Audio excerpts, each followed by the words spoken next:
Spaceflight depletes red blood cells quicker than Earth. The destruction of red blood cells during spaceflight has been identified by scientists.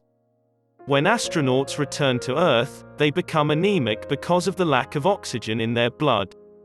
Scientists, according to the BBC, have discovered that they get anemic when in space because of the loss of red blood cells, losing faster than on Earth. More than half of the red blood cells in the body were destroyed, according to a group of Canadian scientists who discovered the finding. Researchers believe that in space, 50% more red blood cells are destroyed every second than on Earth, or 3 million. As a result, astronauts in space will not only be exceedingly unwell but also have difficulty moving about due to the body's natural ability to adjust.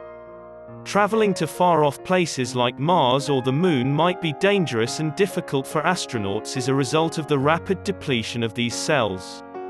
The University of Ottawa performed a study on 14 astronauts who spent 6 months aboard the International Space Station, ISS, International Space Station. The scientists, according to the BBC, utilized blood and breath samples collected throughout their flights. As a result, scientists have discovered that red blood cells, which are essential for life, are in decline.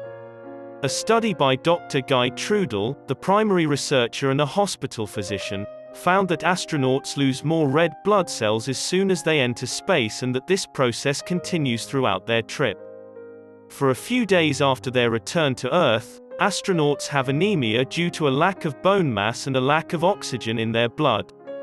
If we can pinpoint the specific cause of this anemia, we may be able to treat or prevent it in astronauts and patients on Earth, Dr. Trudel said. When they return to Earth, they begin to feel better for a few days, but after a year, they begin to lose more red blood cells than normal. For as long as scientists are baffled by the source of this anemia, no one will be able to stop it. They did, however, urge that astronauts on future moon or planet trips modify their diets to include more foods high in iron. Pre-flight screening for anemia-related blood or health issues is required, however, according to the experts. At 1:50 a.m. Los Angeles time on the 15th of January 2022, ANDAC's Robert Eugen published an article.